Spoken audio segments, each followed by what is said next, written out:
მოგესალმებით, თბილისის დროით ზუსტად 7 საათია, მე ქეთი მამრიკიშვილი ვარ და ვაჯამებთ დღის მთავარ სიახლეებს. მანიპულაცია ციფრებით და საზოგადოებაში მღელვარების დათესვის მცდელობა. რუსეთის მოქალაქეების უკონტროლო შემოდინებასთან დაკავშირებით სრულ კამპანიას ოფიციალური სტატისტიკა ამხელს. შინაგან საქმეთა სამინისტროს მონაცემებით ბოლო ერთ კვირაში საქართველოს ლარსის საბაჟო გამშვები პუნქტიდან იმაზე მეტმა უცხო ქვეყნის მოქალაქემ დატოვა, ვიდრე შემოვიდა, თუმცა რეალობისგან განსხვავებული სურათის შექმნა სურთ ეგრეთ წოდებული რუსოფობიის კამპანიის ორგანიზატორებს, რომლებმაც სხვადასხვა ქვეყნიდან შემოსული მოქალაქეების სტატისტიკის რუსეთიდან შემოსული ვიზიტორების ოდენობად წარმოჩენას სცადეს. დეზინფორმაციის პასუხად შინაგან საქმეთა სამინისტროში ხაზგასმით განმარტავენ, რომ არავითარი საფრთხე არ არსებობს და სახელმწიფო უწყებების საზღვრის უსაფრთხოებას მკაცრად აკონტროლებენ. უკვე მერამდენეთ ნაციონალური მოძრაობა ცდილობს ამტკიცოს, რომ საქართველოში რუსეთის მოქალაქეები უკონტროლოდ შემოდიან. მორიგი აჟიოტაჟის შესაქმნელად სააკაშვილის პარტიის წევრები ლარსის საბაჟო გამშვებ პუნქტთან საგანგებოდ ჩავიდნენ. ზუსტად ისე, როგორც ამას წლების წინ მათი ლიდერი აკეთებდა, თუმცა სხვა მიზნით. 100,000-ობით რუსი შემოდის. 10,000-ობით მათგანს უკვე მისცეს მოქალაქეობა. ნაციონალური მოძრაობის დეზინფორმაციულ კამპანიას რეალური მონაცემები ამხელს. ოფიციალური სტატისტიკით ბოლო ერთ კვირაში ლარსის გამშვები პუნქტიდან საქართველოში 52,953 პირი შემოვიდა. უფრო მეტმა 71,691 ადამიანმა კი ქვეყანა დატოვა. შინაგან საქმეთა მინისტრის მოადგილე განმარტავს, რომ ციფრებით მანიპულაცია საზოგადოების შეცდომაში შეყვანას ემსახურება. უფრო კონკრეტულად კი კამპანიის ავტორებმა სხვადასხვა ქვეყნებიდან შემოსული მოქალაქეების ჯამური მაჩვენებელი რუსეთის მოქალაქეების საერთო რაოდენობა წარმოაჩინეს. ეს ინფორმაცია არ შეესაბამება სიმართლეს და მიზნად ისახავს საზოგადოების თვის არასწორი ინფორმაციის მიწოდებას. პირველ რიგში განმარტავთ, რომ ზოგადად ზაფხულის პერიოდში გაზრდილია მგზავრთა ნაკადები ტურისტული სეზონის გამო. ასევე მონაცემი, რომელზეც ეყრდნობა კონკრეტული მედია საშუალებები, მოიცავს როგორც მგზავრთა საქართველოში შემოსვლის, ასევე გასვლის მაჩვენებელს. ასევე აღნიშნული ციფრით ხდება საზოგადოების მანიპულირება და თითქოს უკავშირებენ, რომ ეს არის მთლიანად რუსეთის ფედერაციის მოქალაქეების საერთო რაოდენობა, რაც რა თქმა უნდა არ შეესაბამება სიმართლეს. ეს მონაცემი შეიცავს როგორც რუსეთის ფედერაციის, ასევე საქართველოს მოქალაქეების, ასევე სხვა ქვეყნის მოქალაქეების, მათ შორის აზერბაიჯანის, სომხეთის, ყაზახეთის და ასე შემდეგ სხვადასხვა ქვეყნის მოქალაქეების ჯამურ მაჩვენებელს. რაც შეეხება უსაფრთხოებასთან დაკავშირებით ნაციონალური მოძრაობის მხრიდან გავრცელებულ კიდევ ერთ სპეკულაციას. შინაგან საქმეთა სამინისტროში ხაზგასმით განმარტავენ, რომ რაიმე ტიპის საფრთხე გამორიცხულია, რადგან ქვეყნის საზღვრების უსაფრთხოების დასაცავად ყველა შესაბამისი უწყება მაქსიმუმს აკეთებს. მონაცემები, რომელიც სპეკულაციურად ვრცელდება და მიზნად ისახავს კიდევ ერთხელ ვიმეორებ საზოგადოების შეცდომაში შეყვანას, არ არის დაკავშირებული რაიმე ტიპის საფრთხეებთან და შინაგან საქმეთა სამინისტრო და თითოეული სახელმწიფო უწყება აკეთებს მაქსიმუმს იმისათვის, რომ ქვეყანაში ხელი შეეწყოს როგორც ტურისტების შემოსვლას, ამავე დროს დაცული იყოს ჩვენი საზღვრების უსაფრთხოება და ნებისმიერ ისეთი პიროვნება, რომელიც შესაძლოა საფრთხეს უქმნიდეს ქვეყნის უსაფრთხოებას, დროულად იქნეს გამოვლენილი და არ მოხდეს მათი დაშვება სახელმწიფო საზღვარზე. ციფრებით მანიპულაციის გარდა სრულ კამპანიაში ჩართულნები იმის მტკიცებასაც ცდილობენ თითქოს რუსეთის მოქალაქეებისთვის საქართველოს მოქალაქეობის მიღების წესი გამარტივებულია. თუმცა იუსტიციის სამინისტროს მოქალაქეობისა და მიგრაციის საკითხთა დეპარტამენტში განმარტავენ, რომ ნებისმიერი ქვეყნის მოქალაქისთვის რეგულაციები ერთნაირი კანონიკი თანაბარია. უფრო მეტიც, სტატისტიკის მიხედვით წინა წლებთან შედარებით რუსეთის მოქალაქეების მხრიდან საგამონაკნისო წესზე მომართვიანობა შემცირებულია. მნიშვნელოვანია, რომ ეს წესები ყველა უცხო ქვეყნის მოქალაქისთვის არის ერთნაირი და თანაბარი. რუსეთის ფედერაციის მოქალაქეებისთვის რაიმე განსაკუთრებული წესები არ არის დაწესებული. რაც შეეხება მომართვიანობას, საგამონაკლისო წესით მოქალაქეობის მინიჭებაზე, მომართვიანობის მატება ამ ბოლო პერიოდში ნამდვილად არ შეინიშნება. პირიქით, გასულ წლებთან შედარებით მომართვიანობა შემცირებულია. ნაციონალური მოძრაობის ისტერიის მიღმა საზოგადოებაში პანიკის დათესვის მცდელობას ხედავს სახელმწიფო გუნდი. ქართულ ოცნებაში აღნიშნავენ, რომ ოპონენტების მხრიდან ატეხილი ყალბი აჟიოტაჟი იმ ეგრეთ წოდებული რუსოფობიის კამპანიის გაგრძელებაა, რომელსაც ოპოზიცია უკრაინაში ომის დაწყების დღიდან აწარმოებს. Რამდენი შემთხვევა არის, როდესაც ნაციონალური მოძრაობა თავისივე დაგებულ მახეში, ტყუილზე, შემდეგ ფეთქდება ხოლმე. ეს კამპანია იწყება და დაწყებული არის მას შემდეგ, რაც გარებატრონებმა ნაციონალურ მოძრაობას მისცეს დავალება, რომ ყველაფერს რაც ხელს აძლევს საქართველოს საზოგადოებას, მათ შორის ტურისტული ნაკადების დისკუთხით, ამას უნდა ებრძოლონ, ამას უნდა დაუძახონ რუსული. არაფერი განსაკუთრებული არ ხდება ტურისტულ სეზონზე, ყველა საზღვარი ფუნქციონირებს დატვირთულ რეჟიმში, მაგრამ როგორც შემომსვლელების რაოდენობა ნაკლებია გამსვლელების რაოდენობაზე ამავე დროს. ასე რომ არაფერი განსაკუთრებული არ ხდება, სწორედ ამიტომ ეს არის ჭიქაში ატეხილი ქარიშხალი, აი ამ ვაი პოლიტიკოსების მხრიდან. ეს არის მორიგი იაფასიანი პოლიტიკური ფარისევლობა. დაკვეთა შეიცვალა და ეს რა თქმა უნდა არის ორკესტრირებული კამპანიის გაგრძელება და ერთ-ერთი ეპიზოდი, როცა დაკვეთა შეიცვალა, ისინი ახლა საზოგადოებას ვითომ და გულანთებულ მამულიშვილებად წარმოუდგებიან, მიდიან ლარსში და იქ აი დგამენ ამ რაღაცა მასკარადს, სხვა არაფერი შეიძლება ეწოდოს. ეს პირველი შემთხვევა არ არის, როდესაც ოპოზიცია ციფრებით манипуляციისა და რუსეთის მოქალაქეებზე აპელირების გზით საზოგადოებაში მღელვარების გამოწვევას ცდილობს. პოლიტიკური მიზნით ლარსის საბაჟო გამშვებ პუნქტთან აქამდეც არაერთხელ ჩასულან. რამიზანს ემსახურება ნაცმოძრაობის მიერ ეგრეთ წოდებული რუსოფობიის კამპანიის გააქტიურება და ვინ დგას ჰიბრიდული ომის უკან. მმართველი გუნდი უცხოეთიდან კოორდინირებულ პროცესზე საუბრობს, რომელიც ჯერ კიდევ რუსეთ-უკრაინის ომის დაწყებიდან მალევე გააქტიურდა და რომელიც საქართველოს ინტერესების დაზიანებას ისახავს მიზნად. ყალბი კამპანიის ავტორებს ქართული ოცნება მათსავე პოლიტიკურ წარსულს ახსენებს, როდესაც 2008 წლის აგვისტოს ომის შემდეგ ნაციონალურ მოძრაობას რუსეთთან მიმართებაში ლოიალური პოლიტიკა ჰქონდა, მათი ლიდერი საზღვარზე რუს ტურისტებს პირადად ხვდებოდა. სწორედ პატიმარმა სააკაშვილმა გააქტიურა რუსეთის მოქალაქეების უკონტროლო შემოდინების შესახებ ყალბი კამპანია საპატიმროდან, რასაც მალევე ლარსის საბაჟო გამშვებ პუნქტთან მისი პარტიის წევრების პერფორმანსი მოჰყვა. ამ სიტყვებით რუსეთ-საქართველოს ომიდან მალევე სააკაშვილი რუს ტურისტებს ლარსის გამშვებ პუნქტთან პირადად დახვდა და ხშირად ჩამოსვლაც სთხოვა. ექს-პრეზიდენტისა და მისი მხარდამჭერებისთვის რუსი ტურისტები მიუღებელი არა საქართველოს, არამედ უკრაინის ტერიტორიების ოკუპაციის შემდეგ იქცნენ და დღეს უკვე ოპოზიციიდან ერთხმად ამტკიცებენ, რომ საქართველოში რუსი ტურისტების შემოსვლა საუკუნის ტრაგედიაა. ჩვენს თვალწინ ხდება საუკუნის ტრაგედია. რუსების მასობრივი ჩამოსახლება საქართველოში ასეთი მასშტაბის უბედურება არ გვქონია მას შემდეგ, რაც შაჰაბასმა გაასახლა ქართველები და მათ მაგივრად ჩამოასახლა სხვა მოსახლეობა საქართველოს ქართველებისგან გასაწმენდად. ისე დაგვიბლაგვდა შეგრძნებები და ისე გადავყევით პატარ-პატარა თემების განხილვას, რომ რუსეთი უკვე საქართველოშია. ყველა გაგებით და სტატისტიკითაც. ამ თემაზე უნდა ვკონცენტრირდეთ ყველა, სანამ ჯერ კიდევ დრო გვაქვს.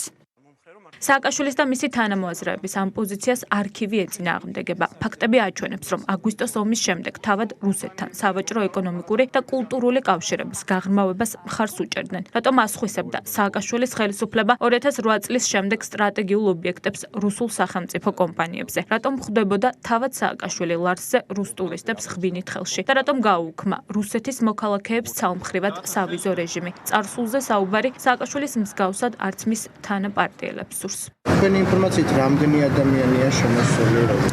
მე შემიძლია გითხრათ ერთი რაღაცა, თქვენთან ერთად წამოვიდე ახლა ბათუმში და ვნახოთ, აბა რამდენ ადამიანს შეხვდებით რუს. ძალიან კარგად ვიცით, რომ რუსული გავლენები იწყება სწორედ რუსეთის მოქალაქეების მასიური შემოსვლით ნებისმიერ ქვეყანაში. თუმცა 2008 წლის აგვისტოს ომის შემდეგ ჩვენ ნახეთ სააკაშვილი ლარსში იმ ომს, როდესაც თქვენ საუბრობთ, აი იმ პერიოდის ხელისუფლება საქართველოში არ ყოფილა რუსული.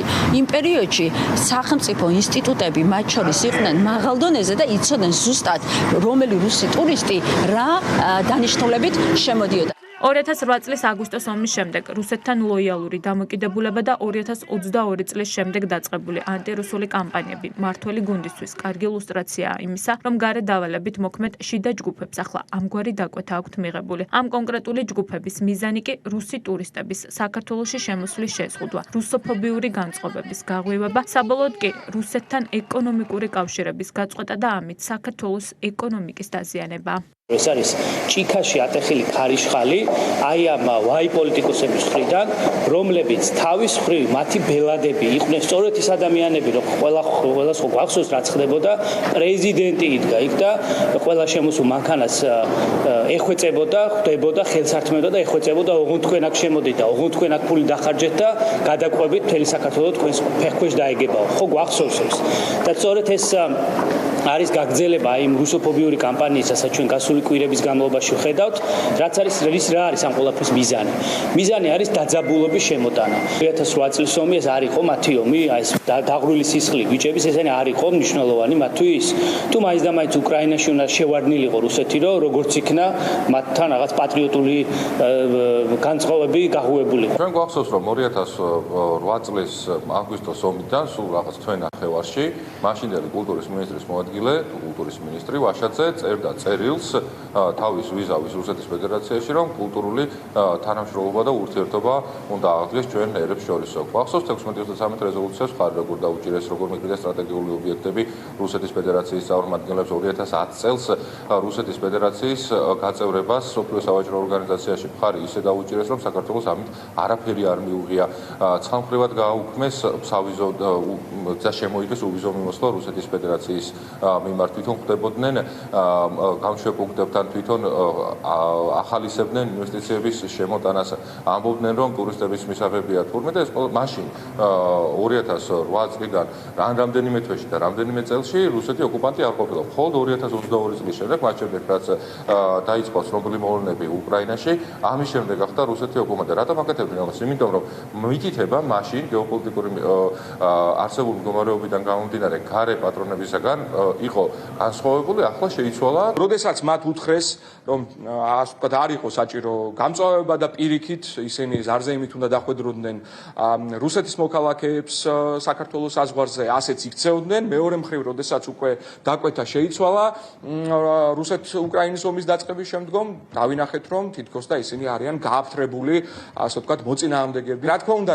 კიდევ ერთი მიზანი იკვეთება, ეს არის ზოგადად ის, რომ მათ დააზიანონ ჩვენს ქვეყანაში ტურიზმის სექტორი, მათ დააზიანონ ეკონომიკა, რომელიც ძალიან აღიზიანებთ იმის გამო, რომ ის ასე ვთქვათ, მაღალი ტემპებით ვითარდება და რა თქმა უნდა, აქვე არის ის თქვარი შეფარული შეიძლება მიზანი, ამოსაკითხი, რომელიც გულისხმობს იმას, რომ ზოგადად ეთნიკურ ნიადაგზე მათ ხელი შეუწყონ შუღლის გაღვივებას. რატომ არ აღმოჩნდა სააკაშვილისა და მისი მხარდამჭერებისთვის საქართველოს ტერიტორიების 20%-ის ოკუპაცია, აფხაზეთისა და ცხინვალის რეგიონის დამოუკიდებლობის აღიარება, საკუთარ სამშობლოში დამატებით 30,000 იძულებით დევნილი, ასობით დაღუპული და ათასობით დაჭრილი ქართველი, ანტირუსული განწყობებისთვის საკმარისი. ამ კითხვაზე პასუხი თავად რუსოფობიური კამპანიის ავტორებისგან ამ დრომდე პასუხგაუცემელია. საქართველოს პრემიერ-მინისტრი ამერიკის შეერთებული შტატების ელჩის მოვალეობის შემსრულებელ ემი დიას შეხვდა. გაცნობიტი ხასიათის შეხვედრაზე საუბარი შეეხო საქართველოსა და შტატების ურთიერთობებს. ირაკლი კობახიძემ შეხვედრაზე კიდევ ერთხელ დაადასტურა საქართველოს მთავრობის მზადყოფნა შტატებთან სტრატეგიული პარტნიორობის სუფთა ფურცლიდან აღდგენისთვის, რომელიც ორმხრივ ეროვნულ ინტერესებზე ორიენტირებულ კონკრეტულ გზამკვლევს დაეფუძნება.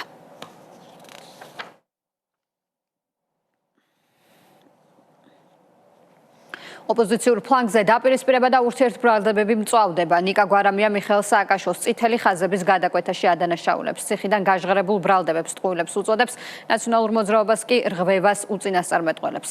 პატიმრობა ინდულგენცია არ არის, აცხადებს სააკაშვილის ხელისუფლების მაღალჩინოსანი, რომელიც თავის დროზე მსჯავრდებული ექს-პრეზიდენტის უფლებებსაც კი იცავდა. ნაციონალურ მოძრაობაში კი ყოფილ თანაგუნდელს ისევ ძველ ცოდვებს ახსენებენ და პარტიისა და ტელევიზიების გაძარცვაში ადანაშაულებენ. მართველი გუნდი ოპოზიციაში არსებულ მძიმე მდგომარეობას მათ ანტიეროვნულ პოლიტიკას და უცხო ძალებისადმი მორჩილებას უკავშირებს.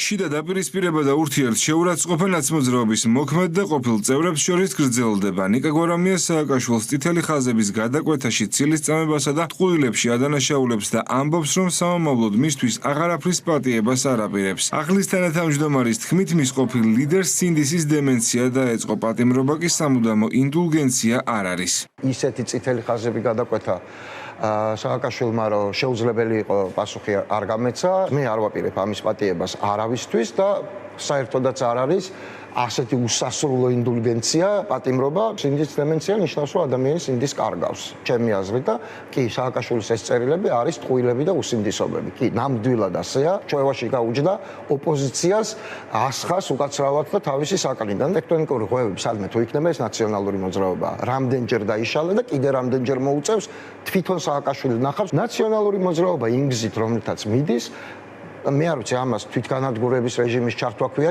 ყოფილ თანაგუნდელს ნაცმოძრაობაში პასუხობენ ანა წითლიძე ამბობს, რომ გვარამიასთან დაკავშირებით აზრი არ შეუცვლია და იგივე დამოკიდებულება აქვს, რაც აქამდე სოციალური ქსელების მეშვეობით გააჟღერა. საუბარია მის განცხადებებზე, რის მიხედვითაც გვარამიამ ნაცმოძრაობა მთავარი არხი და რუსთავი გაძარცვა. აღნიშნულით კი დაადასტურა, რომ ის სამართლიანად იყო მსჯავრდებული და პოლიტპატიმრობა მოგონილი იყო. რაც შეეხება ალიანსის ოფიციალურად დატოვებას პარტიაში კითხვას თავს არიდებენ, თუმცა აცხადებენ, რომ არაეფექტური გაერთიანება მათ ინტერესს არ წარმოადგენს. გვარამიასთან დაკავშირებით ჩემი ყველა პოსტი იყო საჯარო.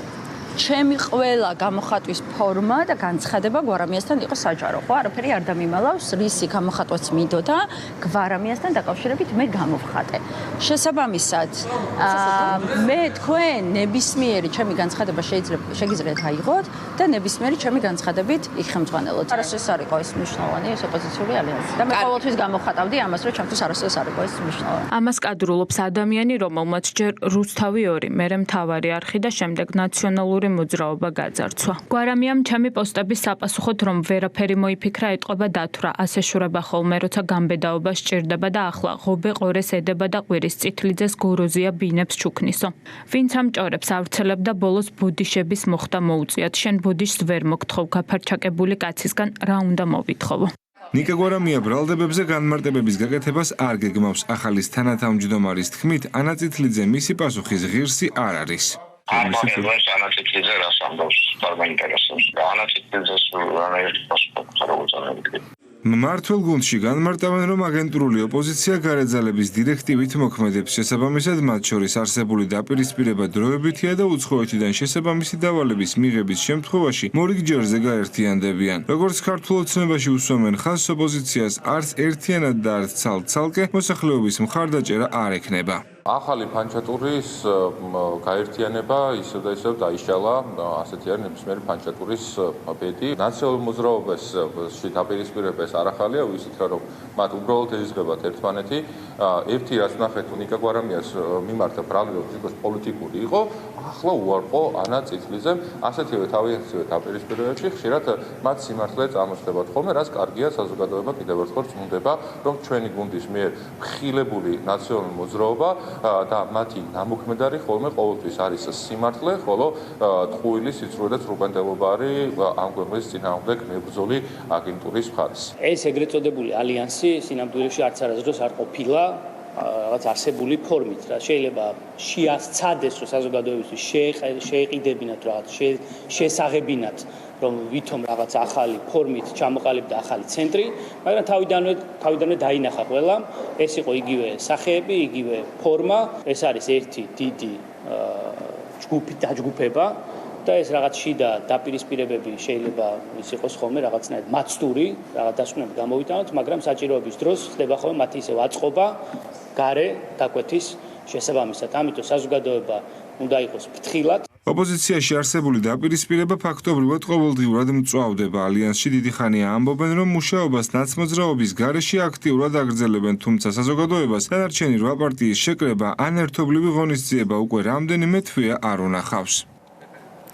რეკორდული ფინანსური ზრდა საქართველოს ენერგეტიკულ სექტორში. მიმდინარე წელს ბანკებმა სფეროს განვითარებისთვის ჯამში 3 მილიარდ ლარზე მეტი ფინანსური მხარდაჭერა და სესხი გამოყვეს.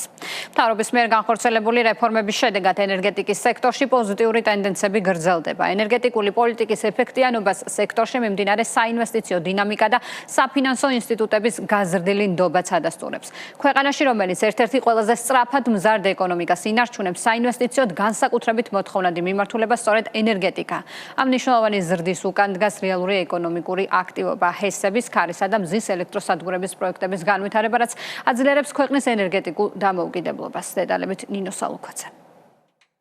ენერგეტიკულ პროექტებზე გაცემული სესხების მოცულობა 30%-ით გაიზარდა. ეროვნული ბანკის მონაცემებით სხვადასხვა ენერგეტიკულ პროექტებზე, როგორიცაა ჰესები, ქარისა და მზის ელექტროსადგურები, კომერციულმა ბანკებმა ჯამში 3 მილიარდ ლარზე მეტი სესხი გასცეს. ეს კი მნიშვნელოვანი ინვესტიციაა ქვეყნის ენერგოდამოუკიდებლობისთვის. ყოველი ახალი დაფინანსებული პროექტი ნიშნავს, რომ ქვეყანა იმპორტირებული დენისგან გათავისუფლდება. ენერგეტიკის სექტორმა განვითარების ტემპით ტურიზმსაც გადაუსწრო და ნომერ პირველ მოთხოვნად მიმართულებად იქცა. ჩვენს ქვეყანას საკმაოდ დიდი პოტენციალი გააჩნია ჰიდროს, მზის, ქარის მიმართულებით ვაწარმოოთ სუფთა, მწვანე ენერგია.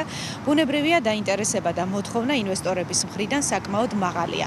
ჩვენთვის ნამდვილად მისასალმებელია ის, რომ კერძო სექტორმა ამხელა მნიშვნელობა მიანიჭა და ინვესტიციები განახორციელა და ბუნებრივია ის 30%-იანი ზრდა წინა წელთან შედარებით დაკრედიტებასთან მიმართებაში კიდევ ერთხელ ხაზს უსვავს იმ მნიშვნელოვან როლს ჩვენი ქვეყნისას, რომელიც უზრუნველყოფს რეგიონის დონეზე და მსოფლიო დონეზე იმ მნიშვნელობას, რომ ელექტროენერგია დროთა განმავლობაში ხდება კიდევ უფრო მოთხოვნადი. დაკრედიტება მზარდია როგორც მცირე ჰესების, ისე ქარის ელექტროსადგურების მიმართულებით. მთლიან ბიზნეს დაკრედიტებაში ენერგეტიკის სექტორის დაკრედიტებას უკვე 7% აქვს წილი.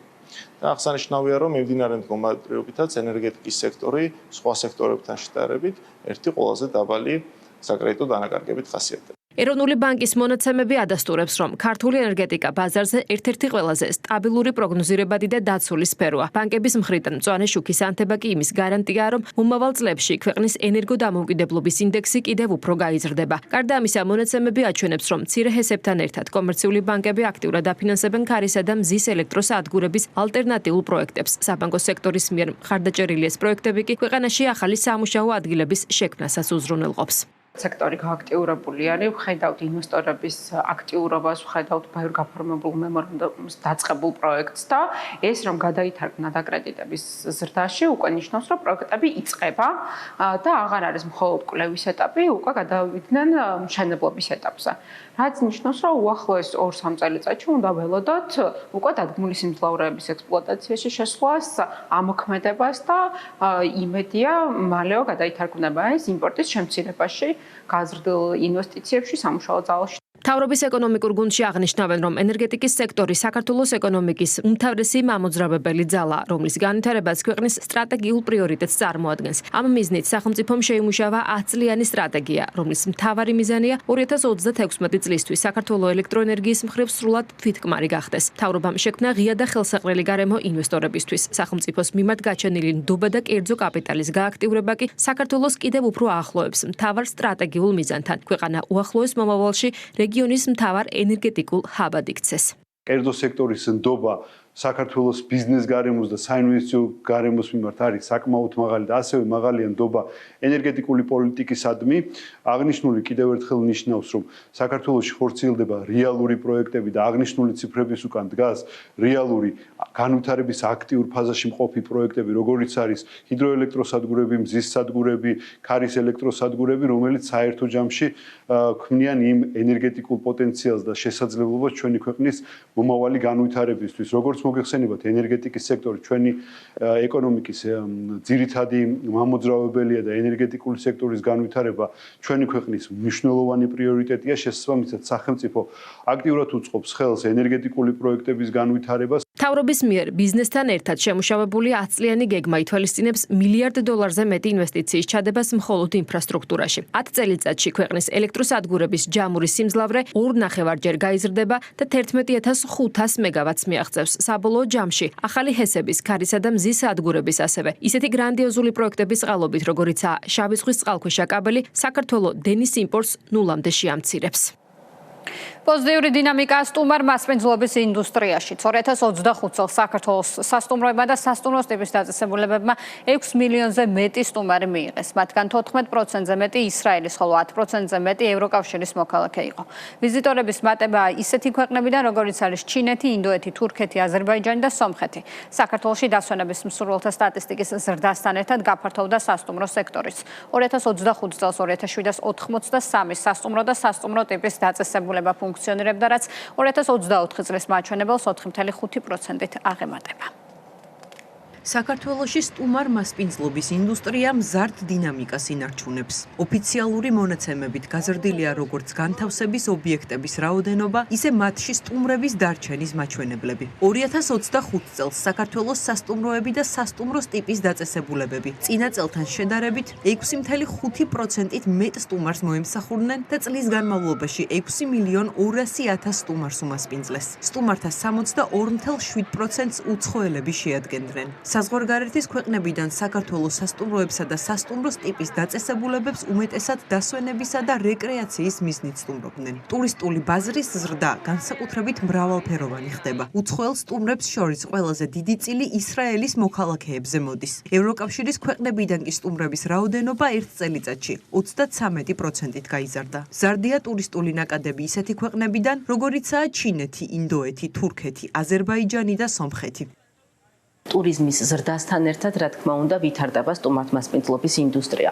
აღსანიშნავია ის ფაქტი, რომ კონცენტრაცია ყველაზე დიდი ოდენობით საწოლი ადგილების მოდის ორ მსხვილ ქალაქზე, ეს არის თბილისი და ბათუმი, თუმცა ასევე ხაზგასასმელია ის ფაქტი, რომ მთელი საქართველოს მასშტაბით რეგიონებზე ნაწილდება დარჩენილი ოდენობა. ასევე აღსანიშნავია და ნიშანდობლივია ის ფაქტი, რომ სწორედ სტატისტიკური მონაცემების თანახმად სტუმართმასპინძლობის ინდუსტრიამ უმასპინძლა იმ ქვეყნებიდან ვიზიტორებს, რომელიც მეორეს მხრივ ტურიზმის ეროვნული ადმინისტრაციის პრიორიტეტულ ქვეყნებში და სტრატეგიულ ბაზრებში ზის. გაზრდილ მოთხოვნას სექტორი გაფართოებული შესაძლებლობებით ხვდება. 2025 წელს საქართველოში 2783 სასტუმრო და სასტუმროს ტიპის დაწესებულება ფუნქციონირებდა, რაც 2024 წლის მაჩვენებელს 4.5%-ით აღემატება. იზრდება არა მხოლოდ ობიექტების რაოდენობა, არამედ მათი მასშტაბიც. 2025 წელს სასტუმროების საერთო ფართობმა თითქმის 4000 კვადრატულ მეტრს მიაღწია, რაც წლიურად თითქმის 10%-იანი ზრდაა. გაიზარდა საწოლი ადგილების რაოდენობაც და 120.000 გადააჭარბა. განთავსების ობიექტების თითქმის ნახევარი თბილისსა და აჭარაშია თავმოყრილი, თუმცა სასტუმრო სექტორი აქტიურად ვითარდება სხვა რეგიონებშიც, მათ შორის კახეთში, სამცხე-ჯავახეთსა და გურიაში. 2026 წელს შეგვიძლია თამამად თქვათ და აღვნიშნოთ, რომ ტურისტული ნაკადები არის საგზნობლად მომატებული, რაც სასიხარულო არის პირადად ჩემთვის და ასევე საამაყო ის შემოსავლები, რომელიც თან ახლავს გაზრდილ ნაკადებს. მნიშვნელოვანია ხაზი გაესვას იმ გარემოებას, რომ გაზრდილია ასევე მაღალმხარჯვაუნარიანი ტურისტების შემოსვლის რიცხვი. ფიქრობ, საშუალო სტატისტიკურად 2026 წელმა უკვე რაც ნახეთ დაახლოებით 6-7 თვის პერიოდში გვაძლევს იმის თქმის თავისუფლებას, რომ დაახლოებით 80%-ით გადააჭარბებს როგორც ტურისტული ნაკადების, ასევე შემოსავლების კუთხით გასული წლის ანალოგიურ პერიოდებს. სასტუმროების წარმომადგენლების შეფასებით, ბაზრის ზრდასთან ერთად იცვლება თავად მოთხოვნაც. მოგზაურები სულ უფრო მეტად ითხოვენ საერთაშორისო სტანდარტებთან შესაბამის მომსახურებასა და ინფრასტრუქტურას. საქართველოში ახალი სასტუმრო პროდუქტების განვითარება და მომსახურების ხარისხის გაუმჯობესება მოთხოვნის ზრდის ერთ-ერთი მნიშვნელოვანი ფაქტორია. მათივე თქმით, ბოლო წლებში უცხოელ ვიზიტორთა ნაკადების ზრდა შესამჩნევია და სამომავლო პროგნოზებიც პოზიტიურია. გაზრდა თავისთავად შესამჩნევია, ისედაც ვფიქრობდით, რომ იქნებოდა ასეთი მოთხოვნა. ამ ზაფხულს საკმაოდ მაღალი სეზონი გვაქვს როგორც თბილისში, ასევე რეგიონებში და საკმაოდ კარგად დაიტვირთა სასტუმროები, განსაკუთრებით ისეთ ადგილებშიც კი მაღალმთიან რაჭაში, აი ვთქვათ აჭარის ზემოთ მთებში და სხვა ადგილებში, სადაც ადრე იშვიათად სტუმრობდნენ უცხოელები. რაც შეეხება მათ ეროვნებას, უმეტესობა არის ისრაელიდან, მომატებული აზიის ქვეყნები.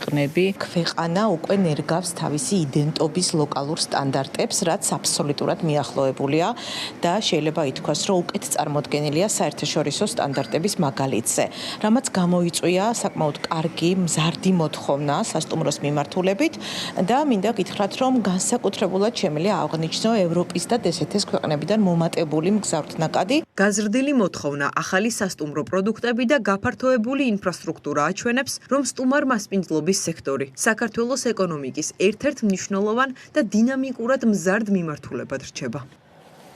სერვისების გაფართოებული პაკეტი, დამატებითი ინსტრუმენტული და ლაბორატორიული კვლევების ხელმისაწვდომობა და დაფინანსების ახალი მოდელი. პირველადი ჯანდაცვის რეფორმა გრძელდება, ცვლილებები მომსახურების ხარისხის გაუმჯობესებასა და პირველადი ჯანდაცვის პროფესიონალების როლის გაძლიერებას ითვალისწინებს. რეფორმის საპილოტო ეტაპი 6 პირველად ჯანდაცვის დაწესებულებაში დაიწყო, ხოლო შემდგომ ეტაპზე კიდევ 43 დაწესებულება ჩაერთო. მიმდინარე პროცესების განხორციელებული ცვლილებებისა და სამომავლო გეგმების შესახებ ჯანდაცვის მინისტრის სექტორის წარმომადგენლებს შეხვდა. დეტალებით მარიამ ნებიერიძე. მეტი სერვისი და ხარისხიანი მომსახურება პირველადი ჯანდაცვის სისტემაში ცვლილებები გრძელდება. ინერგება დაფინანსების ახალი მოდელიც. რეფორმის ფარგლებში მოქალაქეებს დამატებითი კვლევებისა და სამედიცინო სერვისების მიღების შესაძლებლობა ექნებათ, ხოლო დაფინანსების ახალი მოდელი პაციენტების საჭიროებებს ითვალისწინებს და შესაბამის კრიტერიუმებზე დაყრდნობით სამედიცინო დაწესებულებების ჩართულობას განსაზღვრავს. კაცრი მოთხოვნებია დაწესებული ამ რეფორმაში ჩასართავად, რეფორმის შედეგად დაწესებული გარკვეული საშეღავათო პირობებით სარგებლობისთვის დაკმაყოფილება საკმაოდ დიდმა რაოდენობამ შეძლო პირველივე ეტაპზე. მუშაობთ იმაზე, რომ რაც შეიძლება დიდი იყოს რიცხვი ორგანიზაციებისა, რომლებიც შეიძლებენ რომ ჩაერთონ ამ პროგრამაში. რეფორმის საპილოტო ეტაპი 6 პირველად ჯანდაცვის დაწესებულებაში დაიწყო. განახლებულ დაფინანსების მოდელში უკვე 43 მათგანი ჩაერთო. პროცესის გაფართოება ეტაპობრივად გაგრძელდება და მონაწილე დაწესებულებების რაოდენობაც გაიზრდება.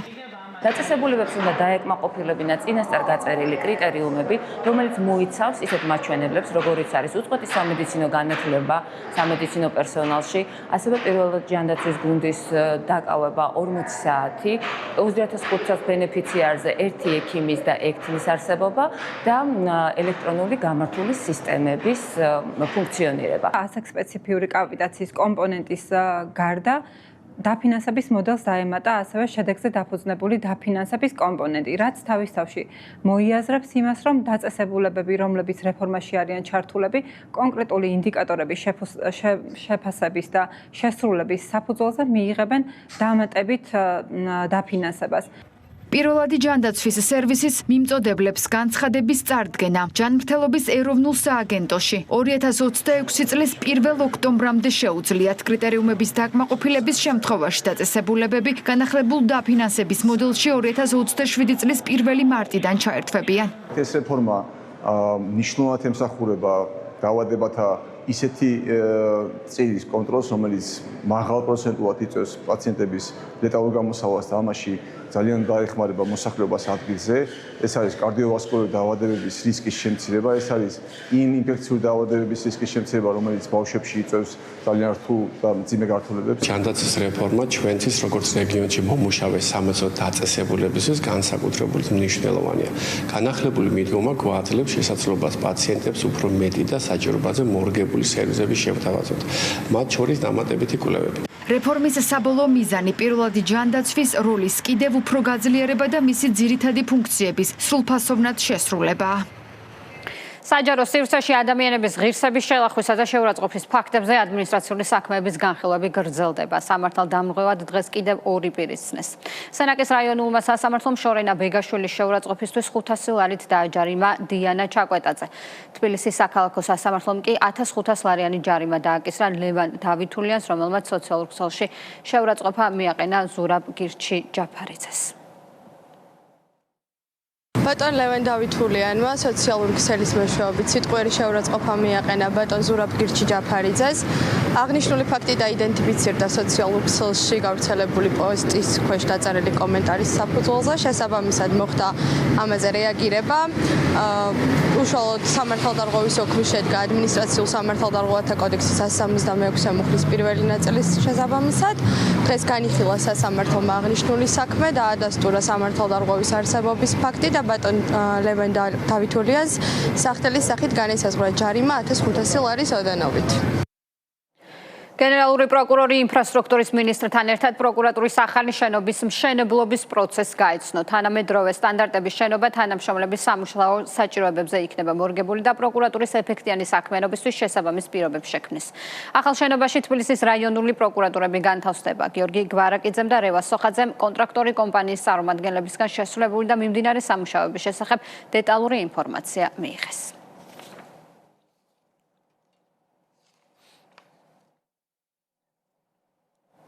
მეთხილე ფერმერების სახელმწიფო მხარდაჭერის პროგრამა წარმატებით ხორციელდება. 2022-25 წლებში 10,000-ობით ფერმერმა თხილის ბაღების მოვლა-მოყვანისთვის ფინანსური მხარდაჭერა მიიღო.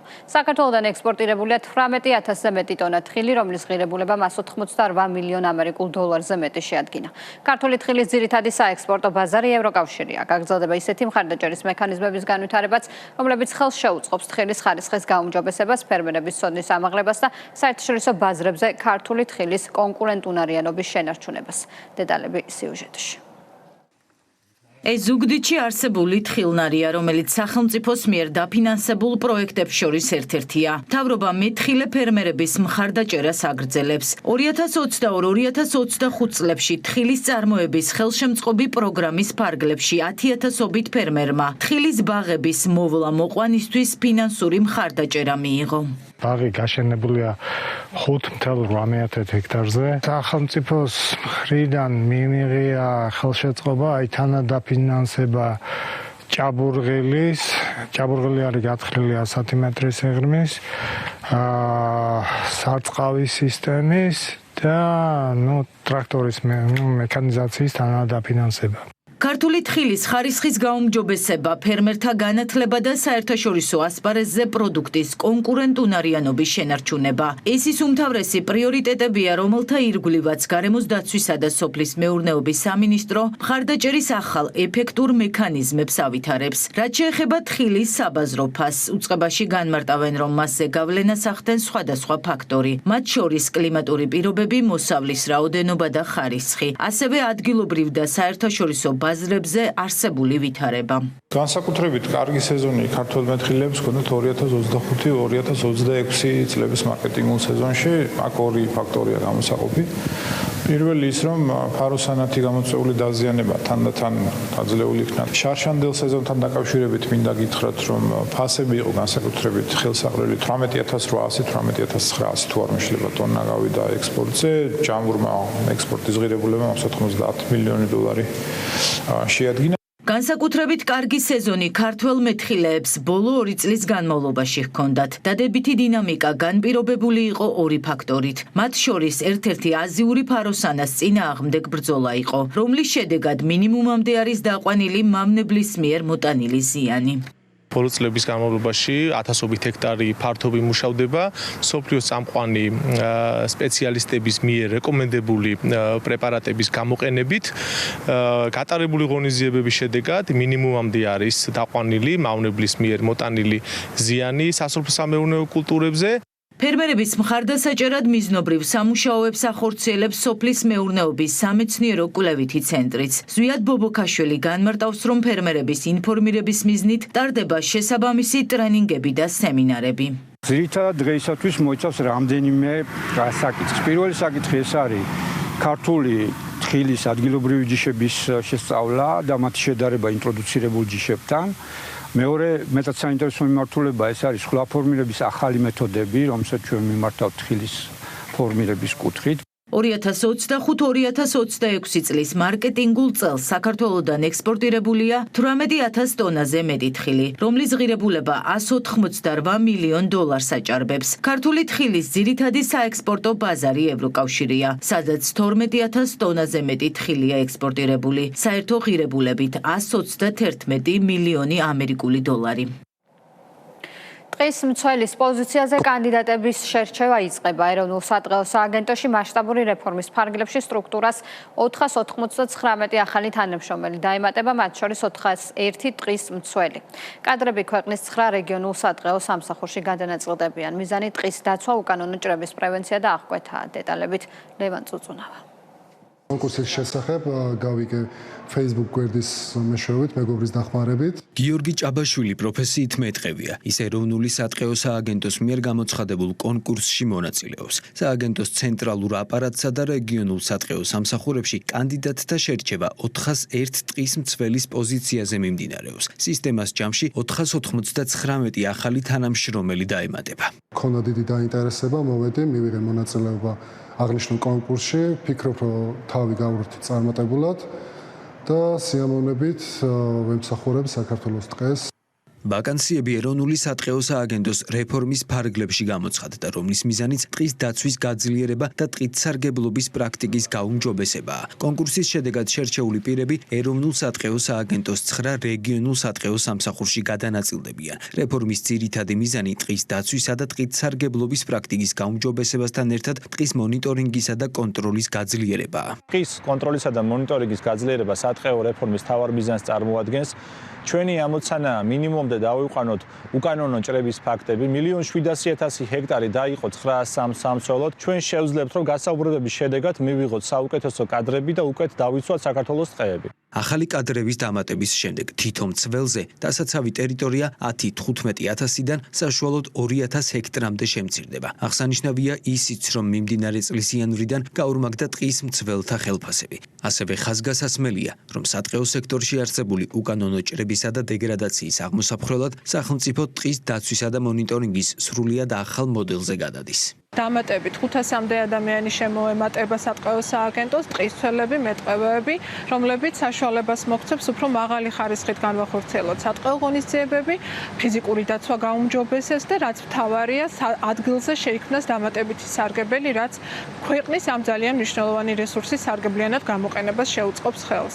ტყის დაცვის პარალელურად აქტიურად მიმდინარეობს ტყის აღდგენის პროცესიც. 2025-2026 წლების საანგარიშო პერიოდში სამუშაოები უკვე ჩატარდა 1,72 მეასეთ ჰექტარ ტერიტორიაზე. მომდევნო წლის გეგმით კი კიდევ 2,6 ჰექტრის გაშენებაა გათვალისწინებული. ხოლო 10 წლიანი სტრატეგიით ქვეყნის მასშტაბით ტყის აღდგენის ღონისძიებები ჯამში 51,000 ჰექტარ ფართობზე იქნება განხორციელებული. სტიქია ნეპალში, კატმანდუს ჩრდილოეთით მომხდარი წყალდიდობა სუმცირა 95 ადამიანის სიცოცხლე ემსხვერპლა. 384 ტურისტი კი უგზო-უკვლოდ დაკარგულად ითვლება. ინფორმაციას როიტერი ავრცელებს. მედიის ცნობით წყალდიდობა თოვლის საფარის დნობის გამო მთის მდინარეში წყლის დონის მატებამ გამოიწვია, რასაც შემდეგ ღვარცობი მოჰყვა. სტიქიამ ნეპალისა და ჩინეთის სასაზღვრო გამშვებ პუნქტს გადაუარა. ვრცელდება ცნობა 20 მეზღვაურის დაღუპვის შესახებ.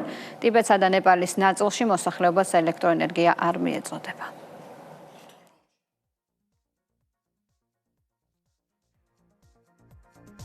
ეს ყოველდღიურ დღის მთავარი სიახლეები, მე ხოლმე გემშვიდობებით ნახვამდის.